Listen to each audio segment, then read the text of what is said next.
ፋኖስ ነች ለቤቷ ጮራ ነው ደረቷ ልጅቷ አይ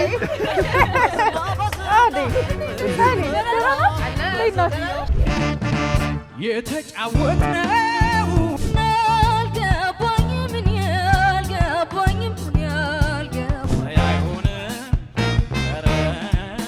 በዚህኛው ምዕራፍ ተወዳዳሪዎች ብቻ አይደሉም ያሉን አዲስ ማለት ነው አዲስ ሆስትም ተቀላቅላለች በጣም ጥሩ ልጆችን እንዳገኘን እየሰማው ነበር እጅግ ያጓጓል ፉክክሩ ዩኒቨርሲቲዎች ሁላ ሳይቀሩ መንትዮችን በአንድ ነው የሚመድቡት በዚህ ምዕራፍ ላይ ለምንድነው በሁለት ተለያይተዋል ታምረው መልክሽ ባማረው በቀለው